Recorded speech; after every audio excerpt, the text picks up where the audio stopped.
ሰላም ተመልካቾቻችን፣ ይህ በኃይለ ዮሐንስ ሚኒስትሪ የተዘጋጀ የሚቀርብ የቴሌቪዥን ፕሮግራም ነው። ባለፈው ሳምንት ስለ ጽድቅ ተመልክተናል። ጽድቅ የእኛ ማንነት እንደሆነ ከእግዚአብሔር የተካፈልነው እንደሆነ ይህ ጽድቅ ሰው እየኖረ እያለ በጽድቅ ማንነቱ በጽድቅ ባህሪው እየኖረ ሳለ አንድ ውሸትን ሰምቶ በሰው ሕይወት ላይ ታላቅ ነገር ሆነ። አንድ እንግዳ ነገር በውሸት አማካኝነት ወደ ሰው ዓለም ገባ። መጽሐፍ ቅዱሳችንም በአንዱ አለመታዘዝ ኃጢአት ወደ ዓለም እንደገባ ይናገራል። ይህ ኃጢአት ከገባ በኋላ ስለ ጽድቅ ስላየን ምንድን ነው ሀፕን ያደረገው? ምን ተፈጠረ? ኃይልሻ መጽሐፍ ቅዱስ ስለ ሞት ይናገራል አይደለም? ነገር ግን የተጻፈው ስለ ምንድን ነው ብለናል? ስለ ሕይወት ነው የተጻፈው አይደል? ስለ ሞት ሊያስተምረን ስለ ሕይወት ሊያስተምረን ነው ራይት? በትክክል ስለ ሞት ምንም አያስፈልገንም ሲጀመር፣ ግን ተጽፏል። ሞት የሚባለው ግን ከሜዳ አልመጣም። የሞት መነሻ አለው። ምንድን ነው? ኃጢአት ይባላል። ኃጢአት እስከየት ነው የመጣ ነው የሚለው ፊውል የሚያደርገው ከኋላ ሕግ ነው ነው የሚለው። ኦኬ አሁን እዚህ ጋር እንግዲህ ከስክራች ጀምሬ ልናገር እዚህኛው ሳምንት መልእክታችን ላይ ማለት ነው። ኃጢአት ለመጀመሪያ ጊዜ ሰይጣን ለሔዋን የነገራትና ሔዋን ወስዳ የራሷ ያደረገችው ፕሮሰስ ኃጢአት ያ ነው። የመጀመሪያ የኃጢአት እርሾ ወደ ዓለም የገባው እርሾ ማለት እንግዲህ ትንሿ እርሾ ብዙውን ሊጥ ምን ታደርገዋለች? ታቦከዋለች እና ለትልቅ ታደርገዋለች ማለት ነው። ልክ በተመሳሳይ መልኩ የተዘራው ትልቅ ኃጢአት እንዳይመስል ትንሽዬ ጠብታ ነው በንጹህ ዓለም ውስጥ የገባው። ልብ አድርግ፣ እንከን የሌለበት ነቀፋ የሌለበት በእግዚአብሔር ዘላለማዊ እውቀት ንጹህና ፐርፌክት ማሻሻያ በማያስፈልገው መልኩ ነው ሁሉ ነገር የተፈጠረው። የሰው ስራ ቢሆን እችን አጎደልኩ ትላለህ፣ በሚቀጥለው አሻሽለህ ትሰራለህ። እግዚአብሔር ሰማይና ምድርን ሲፈጥር ምድር ምን መምሰል እንዳለባት አዝዕርቶቹ ሁሉ፣ ባህሩ፣ ውሃው፣ ቀላያቱ፣ ሰማይ ምድሩ፣ ከዋክብቱ ፐርፌክት አድርጎ ነው ያስቀመጠው። ሰሪው ፐርፌክት ስለሆነ ማሻሻያ አያስፈልገውም። ሰው ጋር ሲመጣ ሰውማ የእግዚአብሔር መልክና አምሳል ነው ሲጀመር። ፐርፌክት ሰው በፐርፌክት ዓለም ውስጥ ነው የገባው። በዚህ ፐርፌክሽን መካከል የሚገርም ነገር ትንሽዬ እርሾ ነች የገባቸው።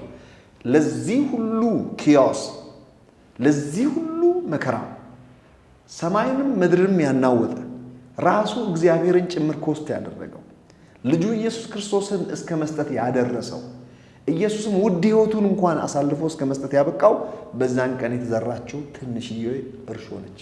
ያቺ እርሾ የተዋሸው ውሸት ማለት ነው። ጽድቅ ምንድን ነው ብያለሁ? እውነት ነው። እውነትና ጽድቅ አንዱ ናቸው። ባይዘው ጽድቅ ማለት የእውነት እውቀት ማለት ነው። እግዚአብሔር ስለ ነገሮች የሚያውቀውን ነገር እውነት ብለን እንጠራለን። ስለ ሰው ልጅ እግዚአብሔር ቢጠየቅ የሚናገረው ነገር እውነቱ እሱ ነው። ስለዚህ እግዚአብሔር ቢጠየቅ ሰው የኔ መልክና አምሳል ነው ነው የሚለው። ኦሪጂናል የሰው ልጅ እውቀት ማለት ነው። ኦሪጂናል የሰው ልጅ ሕይወት ኦሪጂናል እውነቱ ምንድን ነው? ሰው የእግዚአብሔር መልክና አምሳል ነው። ከዚያ በኋላ ከዘፍጥረት ምዕራፍ 3 በኋላ የመጣው የውሸት ማንነት ነው። ታውቃለህ? ስለ ሰው ሰው ራሱ ውሸታም ተባለ። ከዛ በኋላ አይገርምም? ሰው እኮ የእግዚአብሔር መልክና አምሳል ሆኖ የተፈጠረው የዋሽ ዘንድ የሰው ልጅ አይደለም፣ የውሸት መገለጫ እስከምንሆን ድረስ። ያቺ ትንሿ እርሾ እንዴት ነው የተዘራችሁ ሲባል የውሸት እርሾ ነው። ኃጢአት ማለት ውሸት ማለት ነው። አዳምና ሔዋን ኃጢአተኛ የሆኑት ያችን የውሸት እርሾ ወስዶ የራሳቸው ሲያደርጉ ውሸታም ወይም ኃጢአተኛ ሆኑ። ከእውነት ያፈነገጠ ሌላ እውቀት የውሸት እውቀት ይባላል። የእውነት እውቀት የእግዚአብሔር እውቀት ነው። ከዚህ የእውነት እውቀት ያፈነገጠ ሌላ ኢንፎርሜሽን የውሸት እውቀት ይባላል። ውሸት ከሜዳ አልመጣችም። ኦሪጂናሊ ሰው ጋር አልጀመረም። ውሸት የጀመረው ማጋ ነው? የውሸት አባት የሆነው ሰይጣን ጋር ነው። ኢየሱስ ስለዚህ ፍጡር ሲናገር እሱ በእውነት አልቆመም አለ። በእውነት ስላልቆመ ነው ከእግዚአብሔር ፊት ከእግዚአብሔር መቅደስ አምዘግዝጌ ወደ ምድር ጣልኩ የተባለው። የተጣለው ሰይጣን በእውነት መቆም ስላልቻለ ነው ከመልአካዊ ማንነት ወደ ሰይጣንነት የወረደው። ሰዎች ሰይጣን ማን ፈጠረ ይላሉ። ሰይጣን እግዚአብሔር ነው የፈጠረው ይላል አንዳንዱ። እኔ እግዚአብሔር ሰይጣን ከፈጠረ መቼም ጥያቄ ይኖረኛል እግዚአብሔር ላይ። እግዚአብሔር ነው ወይ ሰይጣንን የፈጠረው? ሰይጣን ባይዘው ማንነት አይደለም መገለጫ ነው።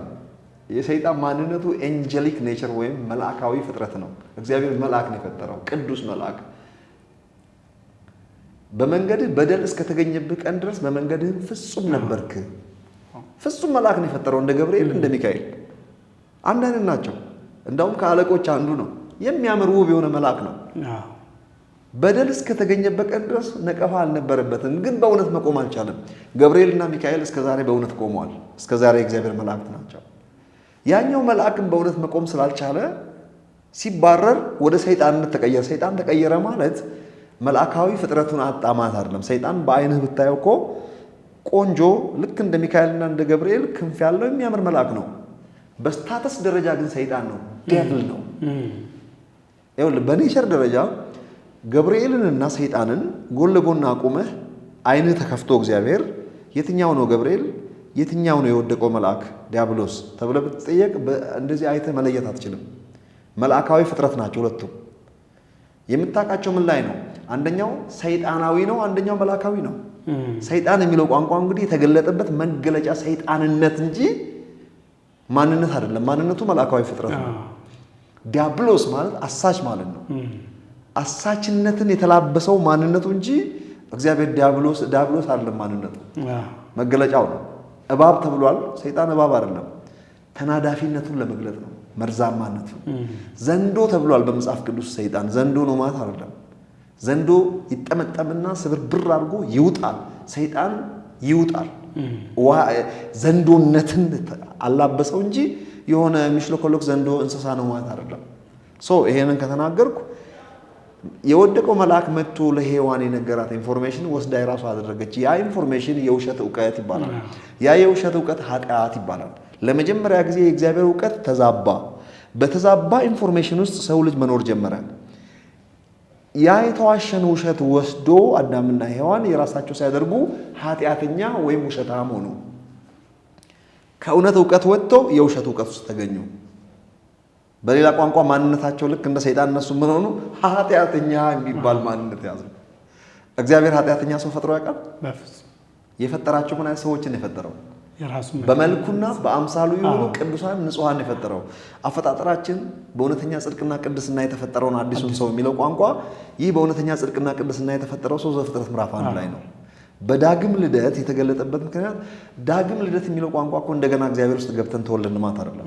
ከጠፋንበት ተፈልገን የመጣንበትን ፕሮሰስ የተገለጠበት መገለጫ ስም ነው፣ መጠሪያ ነው። ኦራይት። ምክንያቱም ዳግም የመወለድ ወይም የመፈጠር ያህል ነውና ለዛ አዲስ ፍጥረት ይለናል፣ ተወለድንም ይለናል። በትክክል። ኦራይት። ኃጢአት ምንድን ነው ከተባለን በአጭር ቋንቋ ኃጢአት ቱ ሚስ ደ ማርክ፣ እግዚአብሔር ከሰጠን የእውነት እውቀት ወጥተን የውሸት እውቀት ውስጥ ስንገባ ያ ኃጢአት ይባላል። ውሸት ኃጢአት ነው ማለት ነው። ውሸትን ወስደን የራሳችን ስናደርግ ኃጢአተኛ እንሆናለን። ምክንያቱም እግዚአብሔር ስለኛ ከሚያውቀው እውቀት ባፈነገጠ እውቀት ውስጥ ነው ራሳችንን የምናውቀው። እግዚአብሔር ሰሜን ሲያስብ ቀኙ ማሰብ ጀመር። ዘፍጥረት ምዕራፍ 3 ላይ የእግዚአብሔር መንገድና የእኛ መንገድ ላይገናኝ ተለያየ። የእግዚአብሔር ሐሳብና ሐሳባችን ተለያየ። ኢሳይያስ 53:55 መንገዴ ከመንገዳችሁ ሐሳቤ ከሐሳባችሁ ሰማይ ከምድር እንደሚርቅ ለዘላለም ላይገናኝ። ምክንያቱም ኃጢአትና ጽድቅ አብሮ አይሄድም። እግዚአብሔር ጻድቅ ነው፣ እኛ ኃጢአተኞች ነን። እግዚአብሔር እውነተኛ ነው፣ እኛ ውሸታሞች ነን። እግዚአብሔር እውነተኛ ነው፣ የሚኖረውም በእውነት እውቀት ውስጥ ነው። የሚያውቀውም የእውነትን እውቀት ነው፣ የሚኖረውም በእውነት እውቀት ነው። ራሱም እውነት ነው። እኛስ ውሸታም የመረጥነው የሰይጣንን ሮንግ ኢንፎርሜሽን ነው። ከእግዚአብሔር ከተነገረን ይልቅ ሌላ ኢንፎርሜሽን ወስደን የራሳችን ስናደርግ ኃጢአተኛ ሆነን። ኃጢአት ማለት ይሄ ነው። ከዘፍጥረት ምዕራፍ 3 በኋላ ኃጢአተኛ መሆናችን ብቻ አይደለም፣ የኃጢአት እርሾ ገባና ከዛ በኋላ ኃጢአት ለምን ኳሊፋይ አደረገን? ለሞት ኳሊፋይ አደረገን። የእውነት እውቀትን የውሸትን እውቀት ወስደን የራሳችን ስናደርግ ኃጢአተኛ ሆነን፣ ኃጢአተኝነታችን ደግሞ ለሞት አሳልፎ ሰጠን። ይኸውልህ የውሸት እውቀት ኃጢአተኛ አድርጎናል። የኃጢአት ደግሞ ሪዛልቱ ወይም ደግሞ የኃጢአት መገለጫው ደግሞ ሞት ይባላል። ስለዚህ ኃጢአተኞች ነንና ሟች ሆነን ሁሉ ሞቱ ይላል መጽሐፍ ቅዱስ። አንዱ ሞተ፣ ሁሉ ሞቱ። እንዴት ሞትን? የውሸት እውቀት የራሳችን ስናደርግ እሱ የውሸት እውቀት ኃጢአት ይባላል። ኃጢአትን ወስደን የራሳችን ስናደርግ ኃጢአት ደግሞ ሟች አደረገን። የኃጢአት የውሸት ኑሮ ምን ይባላል? ኑሮ ሞት ይባላል። በተቃራኒው ደግሞ ላሳየ፣ ጽድቅ እውነት ነው ብያለሁ። የእውነት ኑሮ ሪዛልት አለው። ሪዛልቱ ምንድን ነው? የዘላለም ህይወት ነው። እኛ ተመልከት፣ ከእውነት ወጥተን ውሸት ውስጥ ገባን። የውሸት ኑሮ ውጤቱ ሞት ይባላል።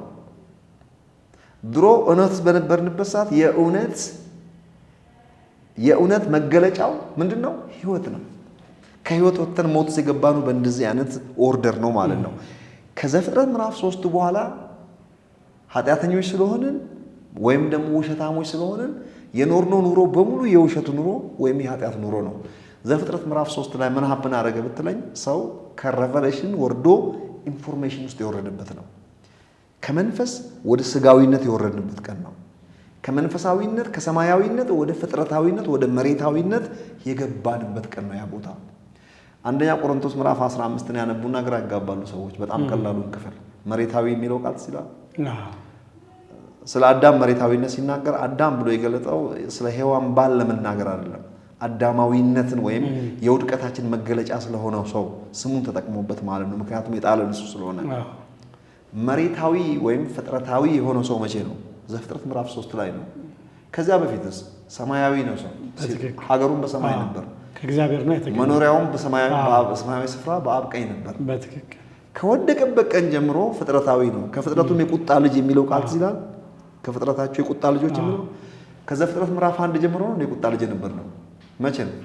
ከዘፍጥረት ምዕራፍ 3 በኋላ ከውድቀታችን በኋላ የቁጣ ልጆች ተባልን፣ የአመፃ ልጆች ተባልን፣ ኃጢአተኞች ተባልን፣ ውሸታሞች ተባልን፣ ሟች ተባልን፣ ሟቾችም ነን። በእንደዚህ አይነት የውሸት ኑሮ ውስጥ ኖረን ለመጀመሪያ ጊዜ አንድ ሰው የዛሬ 2000 ዓመት ገደማ ወደዚህ ዓለም መጣ። ይህ ሰው ጻድቅ ነው። ኃጢአት ያልነካው ንጹህ ሰው ነው። ለመስዋዕትነት ብቃት ያለው ሰው ነው። የመስዋዕት በግ ነው። ታስታውሳለህ?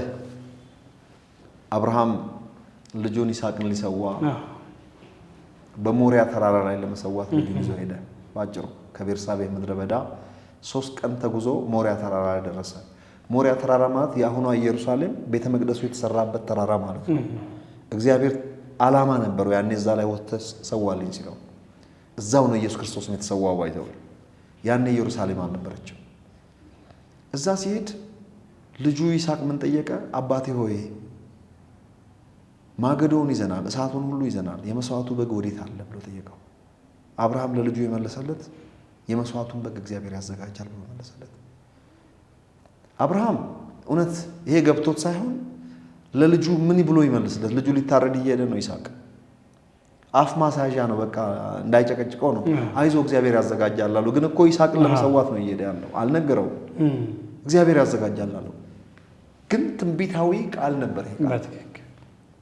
እውነትም እዛ ለመሰዋት ሲል እግዚአብሔር ጣልቃ እንደገባ ታሪኩን ላሳጥርልህና እግዚአብሔር ጣልቃ ገብቶ አብርሃም ሆይ ልጅህን አትጉዳ፣ በእርግጥ ልጅህ እንደሰጠኸኝ ዛሬ አወቅኩ፣ እንደምትወደኝ አረጋገጥኩ። ዞር ሲል በዕፀ ሳቤቅ የተያዘ አንድ በግ እዛ ታስሮ አየ። በእውነትም የመስዋዕቱን በግ እግዚአብሔር ያዘጋጃል ብሎ አልነበረም? እግዚአብሔር አዘጋጃል? አዘጋጀም። ወሰደና መስዋዕት አድርጎ በይስሐቅ ፋንታ ሰዋው። ይህ እግዚአብሔር ያዘጋጀው በግ ግን አሁንም ጥላ ነበረ። ዋናው እግዚአብሔር የሚያዘጋጀው በግ፣ ዋናው ይስሐቅ ለጠየቀው ትንቢታዊ ጥያቄና አብርሃም የመለሰው ትንቢታዊ መልስ ከ2000 ዓመት በኋላ በዮርዳኖስ ወንዝ መጥምቆ ዮሐንስ እያጠመቀ እያለ ኢየሱስ ክርስቶስ እንዲህ ሲያልፍ ሲያየው ዮሐንስ በመንፈስ ተረድቶ እነሆ የዓለምን ኃጢአት የሚያስወግድ የእግዚአብሔር በግ። ይስሐቅ የጠየቀው የመስዋዕቱን በግ የት አለ ያለው፣ ለካ በዛ በግ አልተመለሰም። ይሄ ነበር ምላሹ፣ የዓለምን ኃጢአት የሚያስወግድ የእግዚአብሔር በግ። እግዚአብሔር ያዘጋጃል ተብሎ ነበር፣ እውነትም አዘጋጀ። ማን ነው ያ እግዚአብሔር በግ? ኢየሱስ ክርስቶስ ነው። ጻድቁ ንጹሑ ኢየሱስ ክርስቶስ ለመስዋዕትነት በዚህ ዓለም መጣ፣ ስለኛ መስዋዕት ሆነ። መጥምቁ ዮሐንስ ምን አለ? እነሆ የዓለምን ኃጢአት የሚያስወግድ የእግዚአብሔር በግ።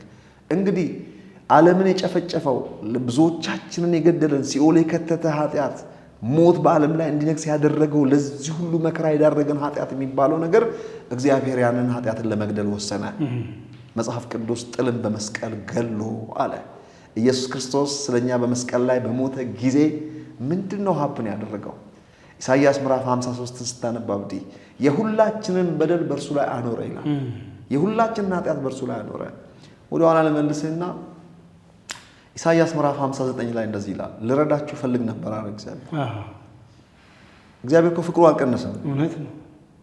እፈልጋለሁ ልረዳችሁ፣ ግን እንዳልረዳችሁ ኃጢአታችሁ ጋርዳኛለች። የኃጢአት መጋረጃ አለ። አልፌ መምጣት አልችልም። ለምንድን አይችለው ግን አቅም የለውም እግዚአብሔር። የአቅም ጉዳይ ሳይሆን የፕሪንሲፕል የባህሪ ጉዳይ ነው። እግዚአብሔር የሥርዓት አምላክ ነው። ኃጢአት ተሰርቷል። ሰው ፈልጎ ነው ያደረገው። ኃጢአት በገባበት መልኩ ኃጢአት ከዚህ ዓለም ኦፊሻሊ ባልተጭበረበረ መልኩ ፍትህ የሚጠይቀው ጥያቄ ምላሽ አግኝቶ ፍርድ ማግኘት ያለበት ሁሉ ፍርድን አግኝቶ በትክክለኛ አቅጣጫ ኃጢአት ከዚህ ዓለም መውጣት አለበት። ተጭበርብሮ ተደበስብሶ የሚሆን ነገር የለም። ኦፊሻሊ ኃጢአት ሊፈረድበት ሊወገድ ይገባል። ስለዚህ በስርዓቱ መሰረት ነው መወገድ ያለበት። ኃጢአታችሁ ጋር ዳኛለች አለ። ኃጢአትን ለማስወገድ ግን እግዚአብሔር ገና ሰው ሳይወድቅ በፊት ነው ያዘጋጀው። አንዳንድ ሰዎች እግዚአብሔር ሰው እንደሚክደው ያውቃል። ለምንድን ነው እንደሚክደው እያወቀ የፈጠረው? እንደገና ደግሞ ተጸጸትኩ ብሏል። ሰውን በመፍጠሬ እንዴ እችን ያነበብኩ ቀን እንደዚህ ይለኛል። እኔ እግዚአብሔር ሆይ መነካ እንዴት እንደዚህ ትላለህ? ተጸጸትኩማ ካንተ አያምርም። ይሄ ሰው ቋንቋ ነው እንዴ? ተጠንቅቃ ሰራም ነበር ወይ? ሲጀመር ተጸጸትኩ ምን አመጣው? ይህ ሰው ቋንቋ ነው ያልኩትን ነው። ግድ የለም እግዚአብሔር አላኮረፈኝም። ለሚጠይቅ ይመልስለታል። ደስ ይለዋል እግዚአብሔር። ግን አስረድቶኛል። ተጸጸትኩ ለካ ላንጉጅ የተጻፈበት ቋንቋ ሐዘንን ለመግለጽ የተጠቀመበት ቋንቋ እንጂ እንዲህ ማድረግ አልነበረብኝም ምን ነካኝ ማለት አይደለም። ማሻሻያ በማያስፈልገው እውቀት ነው ያደረገውን ሁሉ ያደረገው። ደግሞም የዘላለም ሐሳብም ነበር ሰው ላይ መፍጠር ጉዳይ። እንደሚክደው ያውቃል። ነገር ግን ቢክደኝም ያስከፈለኝን የፍቅር ክፍያ ከፍዬ መልሼ እዋጀዋለሁ፣ የራሴ አድርገዋለሁ በሚል የፍቅር ውሳኔ ነው ሰው የተፈጠረው። ስለዚህ እግዚአብሔር በልጁ በኢየሱስ ክርስቶስ ሊያድነን እግዚአብሔር አስቀድሞ ነው በክርስቶስ የመረጠን። ለዚያ ነው ኤፌሶን ላይ አስቀድሞ ዓለም ሳይፈጠር የሚለው። ዓለም ሳይፈጠር በፊት ነው እግዚአብሔር ፕላን ያወጣው። የወደቀው ዓለምን የሚያወራ ስማር ፋክት ሰው ከውድቀቱ በፊት ነው እግዚአብሔር ፕላን ያወጣው፣ መውደቂያ ያዘጋጀለት። እኔው ራሴ ሰው ሆኜ መልሼ መጥቼ አድነዋለሁ። ስለዚህ ተስፋ አለው። ሰው መውደቁ አይቀርም። ነገር ግን ከመውደቁ በፊት እንደ ሰይጣን ሆኖ እንዳይቀር መውደቂያ የክርስቶስ የማዳን ፕላን አዘጋጀ ዓለም ሳይፈጠር። ስለዚህ ስንወድቅ በእግዚአብሔር እጅ ላይ ነው የወደቅነው። ለዚያ ነው ድጋሚ ቻንስ ያገኘ ነው። ባይሆን ኖሮ እንደ ሰይጣን እንሆን ነበር ለዘላለም ላንመለስ። ስለዚህ እንደተባለው በተስፋው ቃል መሰረት ኢየሱስ ክርስቶስ ወደዚህ ዓለም መጣ። ኢየሱስ ክርስቶስ ወደዚህ ዓለም መጥቶ ምን አደረገ ለሚለው ነገር ዮሐንስ እያጠመቀ ያለ የተናገረውን ቃል እንዳረሳ እነሆ የዓለምን ኃጢአት የሚያስወግድ የእግዚአብሔር በግ። ስለዚህ ኢየሱስ ክርስቶስ ለምን መጣ ቢባል ኃጢአትን ሊያስወግድ ነው የመጣው ማለት ነው። ኦኬ። ሐዋርያው ዮሐንስ ደግሞ ምን ብሏል መሰለ? ምዕራፍ 1 ዮሐንስ ምዕራፍ 3 ላይ እርሱ ኃጢአትን ሊያስወግድ እንደተገለጠ እናውቃለን። እስቲ አውቃለሁ በል። አውቃለሁ እኔ ዲኖስኮ ኤክስፒሪየንሻል ናሌጅ። እርሱ ኃጢአትን ሊያስወግድ እንደተገለጠ እናውቃለን። ጥያቄ አለኝ። ጥልም በመስቀል ገሎም ተብሎ ተጽፏል። ያልተወገደ ኃጢአት አለ ወይ? ኢየሱስ በመስቀል ላይ በተሰቀለ ጊዜ ስለኛ ኃጢአት በሆነ ጊዜ ተድበስብሶ ያለፈ በሆነ አጋጣሚ የተረሳ የእናቱ ከሌ ወይም ደግሞ አንዳንድ ግለሰቦች ምናልባት ተረስቶ ቀርቶ የሆነው ኃጢአት ያልተወገደ? ሮሜ ምዕራፍ 5 የሚናገረው ነገር በአንድ ሰው አለመታዘዝ ኃጢአት ወደ ዓለም ገባ።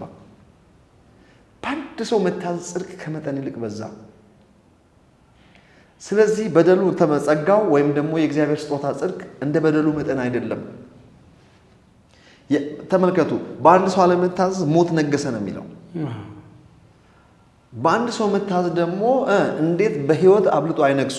የእግዚአብሔር ስጦታ ከበደሉ አንጻር ሲታይ የተትረፈረፈ ነው። በነፃ ሳንከፍል በነፃ መዳን የሚፈልግ ሁሉ የሚድንበት እግዚአብሔር ዓለምን ሁሉን ያዳነው። የድነቱ ተጠቃሚ ለመሆን ግን ፈቃደኝነት ይጠይቃል። ኢየሱስ ክርስቶስ በመስቀል ላይ ምንድን ነው ያደረገው? እዚህ ቻፕተር ከማለፌ በፊት ለአንተ ልተውልህ አብዲ፣ በጣም የሚገርም ነው። በዚሁ ፍሎ ቢቀጥል በጣም መልካም ነው። እና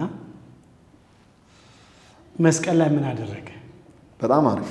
እሺ፣ ኢየሱስ ክርስቶስ በመስቀል ላይ ሲውል ምንድን ነው የሆነው? እቺን አዳምጡ። ኢየሱስ ከተወለደበት ውድ ሕይወቱን አሳልፎ እስከሰጠበት ቀን ድረስ አንድ ጻድቅ ሰው ወይም ደግሞ ዘፍጥረት ምዕራፍ 1 ነው የኖረው። ኃጢአት ያልነካው ንጹህ የእግዚአብሔር ልጅ እስከ 30 ዓመቱ ኢየሱስ ክርስቶስ የእግዚአብሔር ልጅ ሆኖ ኖረ። በክርስቶስነት ገና አልተሾመም። የተወለደው ለክርስቶስነት ጥሪ ነው። ክርስቶስ ሹመት ነው፣ ባይዘው ቅባት ነው፣ ኦፊስ ነው፣ ማዕረግ ነው፣ የሥራ መደብ ነው። ማንነቱ ግን ኢየሱስ ነው። ኢየሱስ የሚባል ከቅድስት ድንግል ማርያም የተወለደው አምላክ ሰው የሆነበት ይህ ሰው እስከ 30 ዓመት እስኪሞላው ድረስ በጸራቢነት ሙያ እንደ ማንኛውም አይሁዳዊ እግዚአብሔር ሰውሮ አሳድጎታል። ማንም ሰው አያውቅም ዲቴሉ። 30 ዓመት ሲሞላው እግዚአብሔር ይህንን ልጅ ወሰደና በዮርዳኖስ ወንዝ አይን ሰው ሁሉ እያየ በመንፈስ ቅዱስ ቀባው። በእርግብ አምሳል መጥቶ አረፈበት። ስለ መቀባቱ ሁለት ጥቅስ ልስጣችሁ። አንደኛው ኢሳይያስ ምዕራፍ 61 ነው።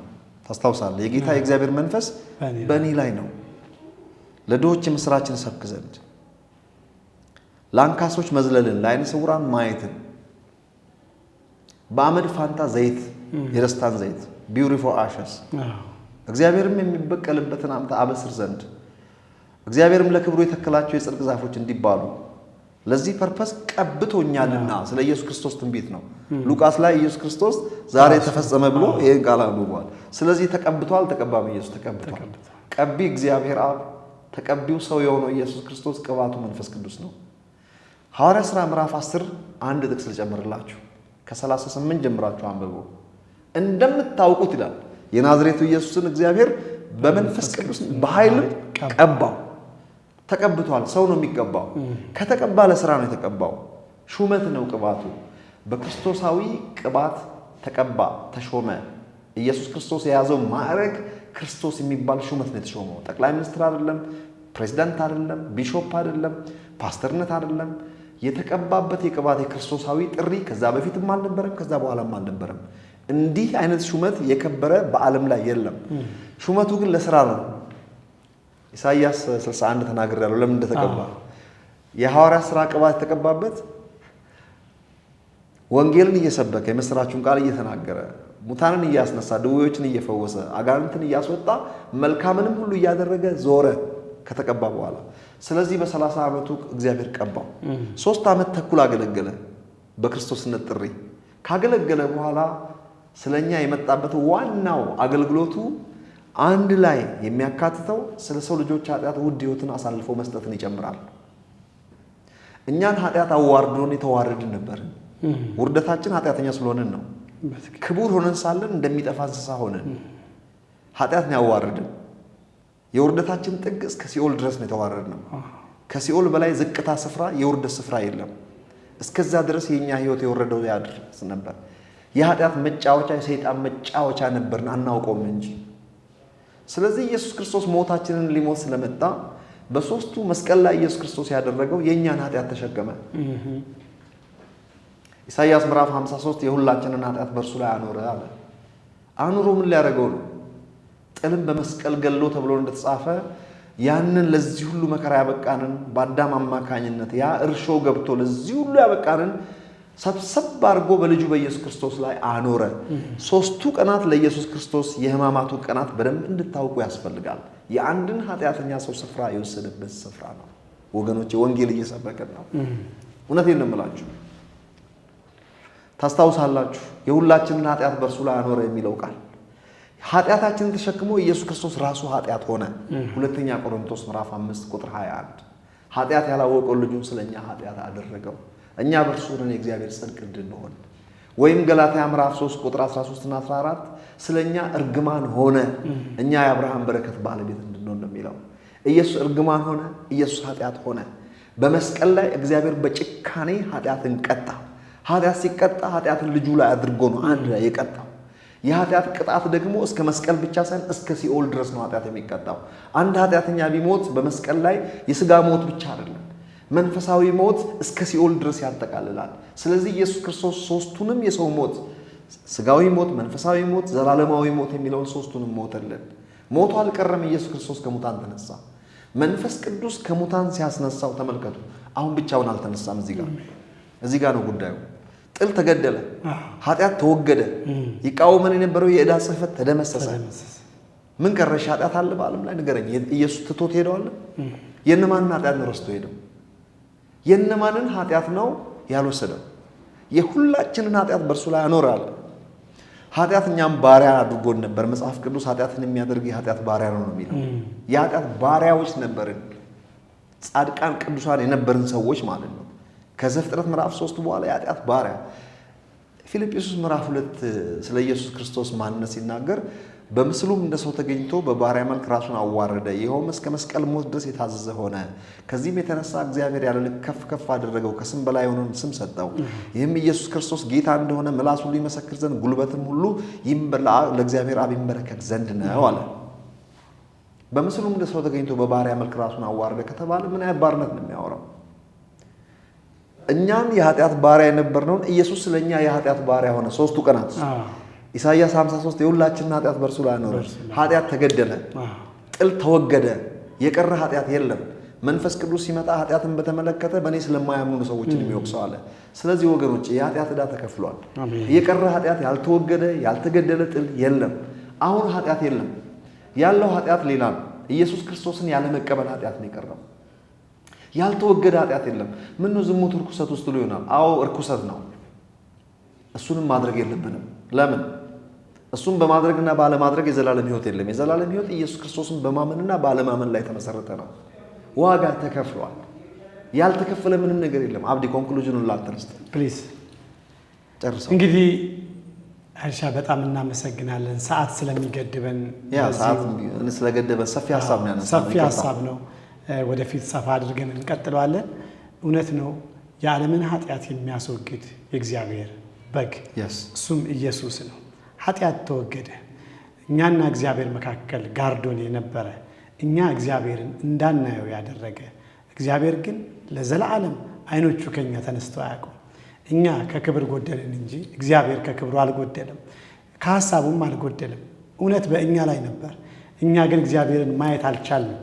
የተጋረደው ኃጢአት ግን በልጁ በኢየሱስ ክርስቶስ ተወገደ። እንደው እዚህ ጋር ከመጨረስ በፊት እንደው እግዚአብሔር ይመስገን ሰዓታችን ጨርሰናል። ስለ ኑሮ አልተናገርንም። የጽድቅን ኑሮ እንግዲህ ኃጢአት ከተገደለ ከተወገደ እንዴት ነው መኖር ያለብን የሚለውን ነገር ዲቴል አልተናገርንም። ራሱን የቻለ ቻፕተር ነው። ሌላ ጊዜ አይ ፕሮሚስ ወይ ከአብዲ ጋር ብቻዬን ሊሆን ይችላል፣ ወይ እሱ ራሱ ብቻውን ሊሆን ይችላል። በቴሌቪዥን ይህን ፕሮግራም ይዘን እንቀርባለን።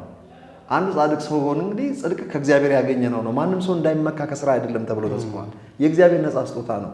ኦኬ ጻድቅ ከሆነ ጸድቃችኋል፣ ነጽታችኋል፣ ተቀድሳችኋል ከተባለ ኢየሱስ ክርስቶስ ጽድቃችን ነው ከተባለ እንዴት ነው የምንኖረው? ይሄን ጽድቅ ስንኖር ሳለ የሚለውን ለብቻ ሌላ ጊዜ እናስተምራለን። አሁን መሰረቱን የጣል ነው።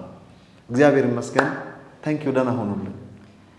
በኃጢአት ጸንተን እንኑር አይደለም አይገባም። ምክንያቱም አንድ ነገር ነው የጸደቀ በጸደቀበት ጽድቅ ከተካፈለው ባህሪ ተነስቶ ከጽድቅ ተነስቶ የጽድቅን ህይወት ይኖራል። ኳሊፋይ የሆነው ለኃጢአት ሳይሆን ለጽድቅ ነው። ባህሪያችንን ተቀይሯል። አሁን ለኃጢአት ሳንሆን ለጽድቅ የእግዚአብሔር ባሪያዎች ነን። ስለዚህ እኛን የሚገዛን የጽድቅ ህይወት ስለሆነ ነው። ሁል ጊዜ ሰዎች ወደ አእምሯቸው የሚመጣው ኃጢአት ተወገደ፣ ታዲያ ግን በኃጢአት ጸንተን እንኑር አላልንም። መጽሐፍ ቅዱስም አያስተምረንም። በጽድቅ እንኖራለን። ከእግዚአብሔር የሆነው የእግዚአብሔርን ነገር ይናገራል፣ የእግዚአብሔርን ህይወት ይኖራል። ስለዚህ የተቀበልነው ህይወት የእግዚአብሔርና የጽድቅ ስለሆነ እናንተም በመጨረሻው ሰዓት ይህንን የጽድቅ ህይወት ተቀበላችሁ፣ ኃጢአታችን ሁሉ ተወስዷል። እኛ ደግሞ እጃችንን ዘርግተን ይህንን የጽድቅ ህይወት ከእግዚአብሔር ዘንድ የሆነውን የጸጋን ህይወት ብንቀበል በዚህ ህይወት የዘላለምን ህይወት እናገኛለን። በዘላለም ህይወት መኖር እንችላለን። ኢየሱስ ክርስቶስ ስለ ኃጢአታችን ዋጋ ከፍሏል። ዋጋው ተከፍሎ አልቋል። የቀረው አንድ ነገር ነው። በልባችን ይህንን ስጦታ መቀበል ነው። ስጦታውን የተቀበሉ የዘላለም ህይወት ያገኛሉ። አይሻ በጣም አድርገን እናመሰግናለን። በሚቀጥለው ደግሞ ከዚህ የሚቀጥለውን ርዕስ ይዘንላችሁ እንቀርባለን። ቃል ገብተናል። መልካም ሳምንት ይሁንላችሁ። ብሩካን ናችሁ። አሜን።